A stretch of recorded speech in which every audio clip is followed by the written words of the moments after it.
Assalamualaikum warahmatullahi wabarakatuh. Waalaikumsalam. Pemirsa TV 10, sahabat sharing hijrah yang dirahmati Allah, berjumpa lagi dalam program acara kesayangan pemirsa TV 10 yang selalu dinanti-nanti, yaitu sharing hijrah bersama saya Azmi Assegaf.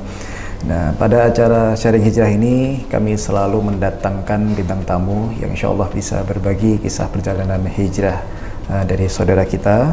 Dan alhamdulillah telah hadir di studio TV 10 yaitu Bapak Warsito. Alhamdulillah sehat Pak Warsito. Sehat, alhamdulillah. Assalamualaikum. Waalaikumsalam warahmatullahi wabarakatuh. Ini alhamdulillah di pagi hari ini panjenengan bisa sampai ke studio TV 10 Insya Allah bisa berbagi ilmu yang bermanfaat Pak Warsito. Baik, ini alhamdulillah Bapak Warsito sudah hadir di hadapan kita, dan Bapak Warsito mungkin bisa diceritakan sedikit ke pemirsa TV 10 sahabat sharing hijrah. Awal perjalanan hijrah panjenengan itu mungkin bisa disampaikan, silakan. Waktu dulu saya masuk ke agama Islam tahun 2001. Awalnya saya mu'alaf, saya Nasrani. Iya. Lalu tahun 2001 saya mengenal istri saya. Kebetulan saya harus masuk ke agama Islam.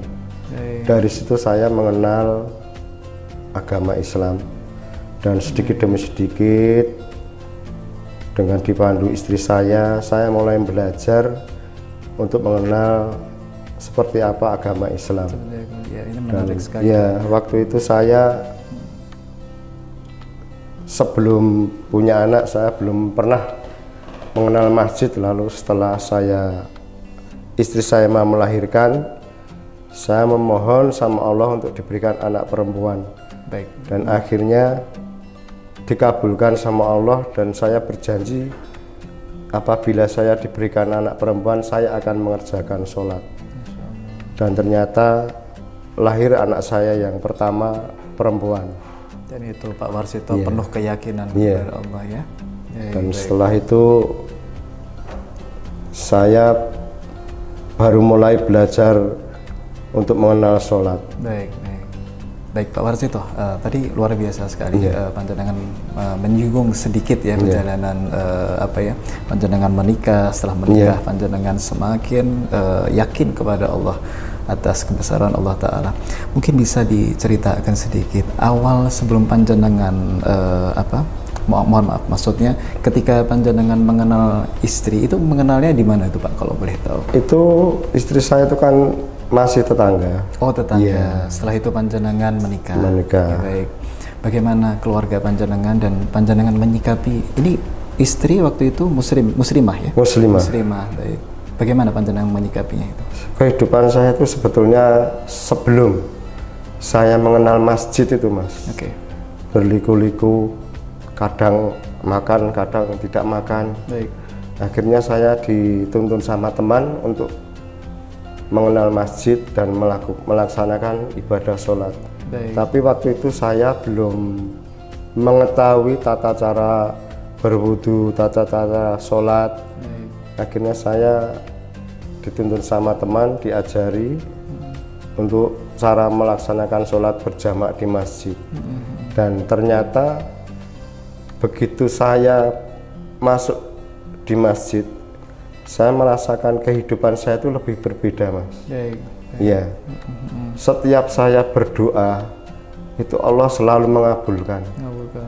Malam saya berdoa, pagi dikabulkan. Iya, Mas. Saya punya cerita, saya kerja itu nggak punya sepeda, Mas. Kerja saya jauh, malam saya berdoa, ya Allah, berikanlah kemudahan kepada hamba untuk bisa mempunyai sepeda motor. Itu pagi saya diantar, Mas. Demi Allah, itu kakak saya datang. Terus saya Mbak gimana ini, Mas? Udah, nanti diangsur aja. Ini, Mas. Dan setelah itu saya akan hidup kontrak, Mas. Saya ngontrak, saya kos. Pada waktu itu saya memohon sama Allah, ya Allah, berikanlah hamba rezeki, memudahkanlah ya Allah, semoga tanah yang saya pijak ini bisa menjadi milik hamba ya Allah. Ternyata setelah 3 hari, Mas, Yang punya rumah ke rumah saya, nyari istri saya sama saya. Ternyata tanah itu memang disuruh untuk membayar. Padahal saya nggak kerja. Yeah. Akhirnya saya malam berdoa lagi, Mas. Berdoa. Padahal waktu itu saya belum mengerjakan sholat. Ya Allah, mudahkanlah hamba untuk bisa membayar tanah ini. Baik. Tidak berselang lama itu, Mas. Sore harinya besok, bapak mertua itu memberi jalan keluar untuk bisa membayar tanah tersebut. Ya, pintu kemudahan. Iya. Setelah itu, sama yang punya kos-kosan saya kan udah habis kontrakannya, disuruh pergi, Mas. Ya. Saya punya tanah nggak bisa bangun. Punya saya yaitu Allah, berdoalah, meminta lagi saya. Baik. Ya Allah, mudahkanlah hamba untuk mendapatkan rezeki, bisa membangun rumah ini untuk hidup saya dan istri dan anak saya. Itu paginya kebetulan lagi mertua saya itu datang ngasih uang untuk ya sedikit bikin satu kamar. Baik. Langsung dijawab sama Allah. Iya, pintu rezeki terbuka ya. Jadi saya itu semakin mantapnya itu, Mas. Saya merasa saya itu disayang sama Allah. Alhamdulillah. Padahal saya belum mengerjakan perintah-perintahnya waktu itu. Karena kita belum mengenal. Ya. Dan perjalanan panjang sampai saya jatuh sakit. Itu sebenarnya ketika Pak Warsito belum menjalankan perintahnya dengan sempurna, tapi ada keinginan, hati ini selalu ingin menyempurnakan. Memang butuh proses ya, Pak Warsito ya. Mohon maaf Pak Warsito, bagi Pak Warsito sendiri, itu kita tahan dulu ya Pak ya, cerita Pak kisah panjenengan itu. Bagi Pak Warsito sendiri, panjenengan memaknai hijrah itu seperti apa? Ini luar biasa sekali yang panjenengan alami. Maksudnya titik balik panjenengan ini, panjenengan memaknainya seperti apa? Saya bisa merasakan, Mas, dari sebelum saya mengenal Islam, sebelum saya mengenal Allah, kehidupan saya tidak seperti setelah saya mengenal Allah, Mas. Setiap kesusahan, setiap liku-liku, semua terselesaikan. Setiap saya, ya Allah, berilah kemudahan. Dan saya betul-betul merasa disayang sama Allah. Tapi kadang-kadang saya juga meninggalkan perintah-perintahnya. Baik. Manusia nggak ada yang sempurna ya Pak ya, kecuali Nabi Muhammad SAW. Tapi kami dan pemirsa TV10 mendengarkan kisah panjenengan walaupun singkat tadi ini, itu perjalanan yang luar biasa Pak. Jadi saya yang lebih terharu itu, Mas, pada waktu saya sakit. 7 bulan saya di ranjang. Itu sudah menikah ya Pak ya? Sudah. Itu 2022 tanggal 2 Desember. Itu 7 bulan, Mas. Yang luar biasa itu Pak Takmir. Pak Takmir saya sama jamaah masjid tempat saya itu selalu memperhatikan. 7 bulan saya nggak kerja, istri nggak kerja, istri harus nungguin saya karena saya nggak bisa bangun, nggak bisa turun dari ranjang, tiduran terus. Beliau yang selalu memperhatikan kesehatan saya biar cepat sembuh. Dan setelah itu, setelah kesembuhan saya, akhirnya saya diminta untuk bersedia menjadi marbot masjid sampai sekarang. Baik, itu mungkin ada kelanjutannya ya Pak ya. Pak Warsito tahan dulu ya, nanti setelah jeda ini panjenengan bisa melanjutkan cerita panjenengan. Baik, pemirsa TV10, sahabat Sharing Hijrah yang dirahmati Allah, jangan pindah channel, tetap di channel TV10. Nantikan kisah selanjutnya Bapak Warsito.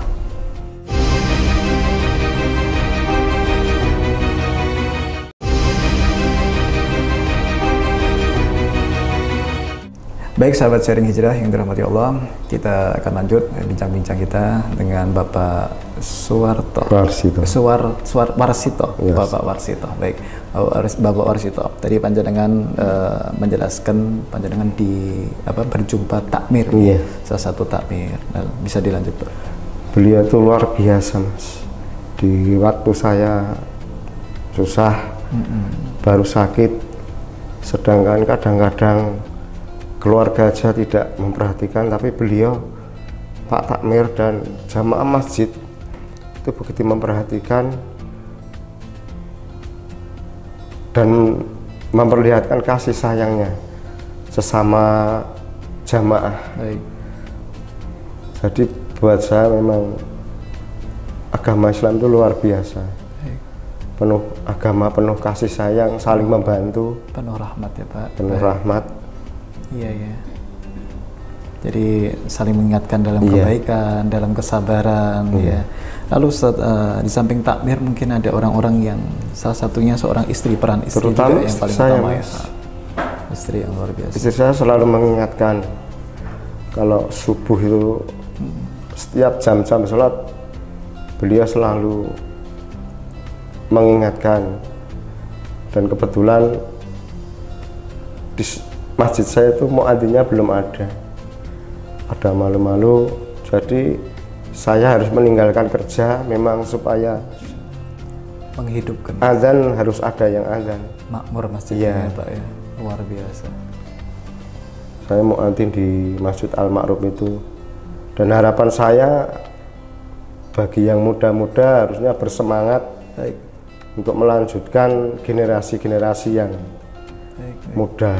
Baik, luar biasa Pak. Panjenengan bukan mengesampingkan, ditaruh dulu urusan duniawi. Setelah itu panjenengan memperhatikan urusan umat. Iya. Itu kan muadzin itu kan urusan umat agar mengingatkan umat agar ibadah kepada Allah Taala, sholat. Ya. Karena saya selalu mengingat pesan-pesan beliau para penceramah, Baik. Apa itu Pak? para Pak Ustadz, laksanakan akhiratmu dulu, nanti dunia akan mengikuti. Ternyata itu betul, Mas. Saya itu cuma di rumah, Mas, berbulan-bulan. Kebetulan sebetulnya hari ini saya baru dapat kerja, tapi tetap saya tinggal ke sini karena saya punya keyakinan setiap doa-doa kita pasti diijabah, karena Allah sudah berjanji dan sudah tersurat di dalam Al-Quran, kalau kamu meminta pasti akan ku berikan. Itu Mas yang saya pegang. Saya nggak tahu kenapa setiap kali rezeki itu datang dengan tiba-tiba, tanpa kita sadari, tanpa kita rencana, tidak diduga-duga. Iya, tidak terduga, selalu ada saja malaikat penolong. Iya.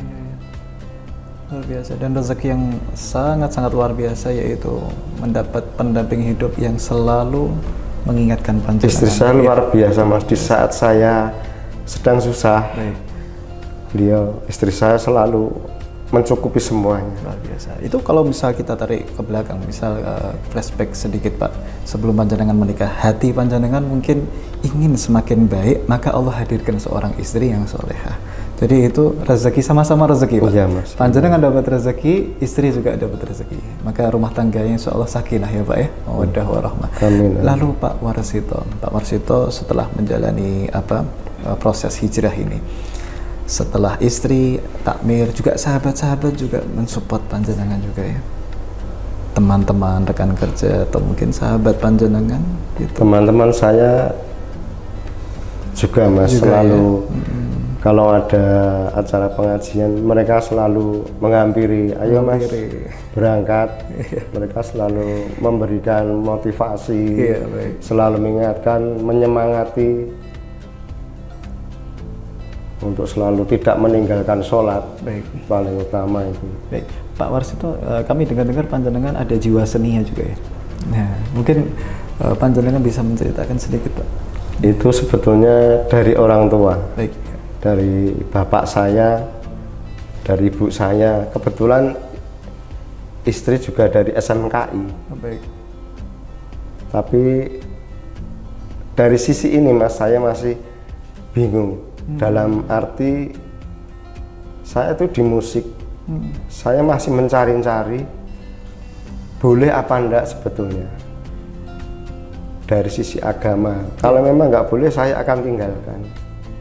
Itu, Mas. Panjenengan akan patuhi Iya. semua hukum ya. Iya. Karena saya harus taat kepada perintah-perintah Luar biasa. Allah. Ya. Baik. Lanjut Pak. Mungkin selain musik itu panjenengan apa mungkin? Saya hanya di musik Mas. Di musik ya. Baik. Kalau hobi saya hobi di burung. Iya. Baik. Lalu Pak, mohon maaf, ketika hijrah itu kan ada proses ya Pak. Misal kayak ada seperti karya seni yang berada di tangan atau apa gitu. Nah itu mungkin bagaimana menurut Pak Warsito? Mungkin Pak Warsito pernah mengalami hal itu? Itu sebelum saya mengenal agama Islam Mas, saya terlanjur melakukan menggambar badan saya, tubuh saya. Setelah tato gitu ya Pak ya? Ditato. Baik. Tapi ternyata setelah saya mengenal agama Islam dan saya sering mendengar kajian-kajian, itu ternyata jauh menjadi larangan sebetulnya. Dan setelah saya tahu, saya pengennya Allah memudahkan saya untuk bisa menghilangkan tato ini. Karena prinsip saya dilahirkan ke dunia bersih, suci. Saya kembali berusaha untuk seperti saya dilahirkan Mas. Apapun konsekuensi panjenengan, pasti Allah akan memberi keselamatan ya Pak. Saya pernah sama istri saya cerita, seandainya tangan saya dipotong bisa tumbuh, saya mau. Allah. Ya, ini kekuatan iman panjenengan yang luar biasa Allah tanamkan ke panjenengan. Mahal sekali Pak, apa yang panjenengan rasakan ini sangat mahal sekali. Mudah-mudahan bisa menginspirasi sahabat pemirsa sharing hijrah di rumah. Keimanan tuh yang paling utama, penuh tanggung jawab. Kalau sudah dilarang, jangan sekali-kali kita berspekulasi, gitu ya Pak ya. Baik. Kami selalu berdoa, mudah-mudahan apa yang menjadi hajat panjenengan, salah satunya adalah panjenengan ingin perjalanan proses hijrah panjenengan ini dimudahkan sama Allah, diberi keselamatan. Insya Allah. Pak Warsito mungkin bisa memberi motivasi sedikit kepada sahabat pemirsa TV 10 di rumah, silahkan. Buat teman-teman dan pemirsa TV 10 yang di rumah, kita sebagai umat Islam, kita diwajibkan untuk mentaati semua peraturan-peraturan yang diturunkan oleh Allah melalui Rasul kita Muhammad SAW. Maka mari jangan sekali-sekali kita meninggalkan sholat, karena bagi kaum laki-laki itu wajibnya untuk melaksanakan ibadah sholat 5 waktu di masjid. Terima kasih. Ya, terima kasih banyak Pak Warsito atas waktunya, bisa silaturahmi, bisa sampai ke studio TV 10 berbagi ilmu yang bermanfaat. Semoga panjenengan sehat beserta keluarga panjenengan ya. Insya Allah mudah-mudahan selalu diridhoi oleh Allah Ta'ala. Terima kasih banyak Pak Warsito. Semoga selamat sampai tujuan pulang ya. Baik sahabat sharing hijrah yang dirahmati Allah, kita sudah mendengarkan kisah perjalanan hijrah dari Bapak Warsito yang sangat luar biasa. Ada beberapa poin yang kita ambil pelajaran dari perjalanan beliau. Yang pertama adalah kita ketahui pernikahan itu adalah sebuah kebaikan. Semua umat manusia menilai pernikahan adalah sebuah kebaikan. Maka ketika kita menyegerakan yang namanya sebuah pernikahan, Allah turunkan rezeki, apapun itu rezeki. Dan yang dirasa Pak Warsito adalah seorang istri yang solehah, yang mensupport Bapak Warsito semakin lebih baik dan lebih baik. Dan itu juga diiringi hati Pak Warsito selalu ingin membangun rumah tangga yang sakinah mawaddah warahmah, selalu tawakal kepada Allah Ta'ala. Dan poin yang kedua adalah wa may yattaqillaha yaj'al lahu makhraja wa yarzuqhu min haitsu la yahtasib. Itu sudah real dan dirasakan oleh Bapak Warsito. Ketika kita berpegang konsep takwa, selalu tidak ada yang namanya tidak ada yang namanya meremehkan sama sekali larangan Allah Ta'ala. Kalau sudah dilarang, jangan sekali-kali kita mencoba-coba.